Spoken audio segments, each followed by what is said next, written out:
అనాథ పిల్లలకి స్కూల్ కడితే మంచిగా ఉంటదేమో అన్న నాకు ఒక థాట్ వచ్చిందన్న. ఈ నీళ్ళ స్కూల్ ఎట్లా కడతాం? పర్మిషన్ ఎవరు ఇస్తారు మేడం? సల్కం చెరువులా ఓవైసీ మళ్ళీ వాళ్ళ అయ్యా జాగిరా ఏమన్నా?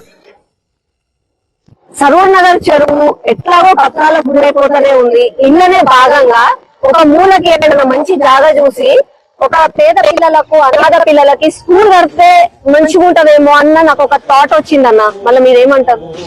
ఈ నీళ్ళ స్కూల్ ఎట్లా కడతాం అంటే నీకు అట్లా వీలు పడుతుందా అసలు? అంటే చేద్దామన్నా, ఏముందో మట్టి ఇక్క పిల్లలు అవన్నీ వేసి ఆడ అదే ఏ మూలకు బాగుంటుందో ఆ మూలకు చూసి చేద్దాం అనుకుంటున్నా. అయితే పేద పిల్లలు లేరా? ఇక మన హిందూ ధర్మంలా మన హిందువుల బంధువులలా ఎంత మంది పేద పిల్లలు ఉన్నారు, అనాథ పిల్లలు ఉన్నారు. అట్లాంటి వాళ్ళకి స్కూల్ కడితే ఎంత మంచిగా ఉంటది. శివాజీ పాఠశాల అని పేరు పెడదాము. మన సంస్కృతిని మన ధర్మాన్ని నేర్పిస్తే పిల్లలకి రేపు భావి తరాలకు మంచిగా ఉంటది. అని పర్మిషన్ ఎవరు ఇస్తారు మేడం? డైరెక్ట్ ప్రిన్సిపల్ వాళ్ళు ఒప్పుకుంటారా దానికి? ఇప్పుడు సల్కం చెరువు ఉంది కదా మనకు తెలిసింది వడంపేట. ఆ సల్కం చెరువులా ఓవైసీ మళ్ళీ వాళ్ళ అయ్యా జాగిరా ఏమన్నా? ఆ పర్మిషన్ లేకుండా అంత పెద్ద కాలేజ్ ఎట్లా నడిపిస్తున్నాం? మనం కూడా తప్పు చేయాలా?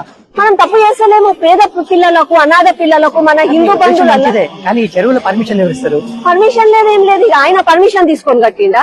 ఆయన ఎట్లా కట్టిండో మనం కూడా కడదాం. ఏమంటారు? మీ ఉద్దేశం చాలా మంచిది, మేమైతే సహకరిస్తాం. ఎందుకంటే పేద పిల్లలకు హిందూ బంధువుల గురించి మీరు కృషి చేస్తారు కనుక మా అందరి సహకారం ఉంటుంది. మన సంస్కృతి ముందుకు పోవాలంటే శివాజీ పాఠశాల అని చెప్పి పిల్లలకి మంచి ఒక స్కూల్ చెప్పాలి. దానికి మనలో ఉన్న హిందూ బంధువులలో ఒక మంచి ఆలోచన ఉన్న వాళ్ళందరూ కూడా ముందుకు రావాలి. ఒక డే తీసుకుందాము, ఒక మంచి రోజు తీసుకొని ఒక ముహూర్తం లాగా ఇసుక పిల్లలు ఇసుక వేసి ఒక కార్నర్ లో స్టార్ట్ చేద్దాము. అది మెల్లమెల్లగా మీలాంటి వాళ్ళ సహకారంతో పెద్దగా చేద్దాం. మన సంస్కృతిని ముందుకు తీసుకుపోతాం. ఏదో కొనల కంటే మంచిగా మధ్యలో గడిచే స్కూల్ పేద పిల్లలకు శివాజీ పాఠశాల అని చెప్పేసి మనం చెప్తే మనకు సహకరించే వాళ్ళు హిందూ బంధువులు ఎంతో మంది వస్తారు. సో వాళ్ళ సహకారంతో మనం మధ్యలో కడితే నాకు బాగుంటుంది అని చెప్పి నా ఉద్దేశం. ఎందుకంటే మనం ఇంకెవరిలో పర్మిషన్ అవసరం లేదు.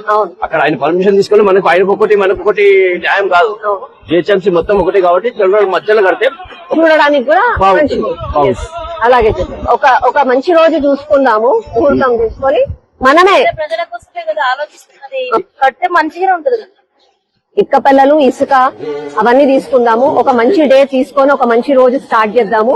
అందరూ కూడా మొత్తం రాష్ట్ర వ్యాప్తంగా అందరూ కూడా ఎవరైతే శివాజీ పాఠశాల ఉండాలి, మన సంస్కృతి ముందుకెళ్లాలన్న మంచి ఆలోచనలో ఉన్నారో వాళ్ళందరూ కూడా సహకరిస్తే అన్న చెప్పినట్టుగా ఈయననే ఒక మంచి పాఠశాల శివాజీ పాఠశాల మన ధర్మాన్ని మన సంస్కృతిని రక్షించుకుందాం. జై హింద్.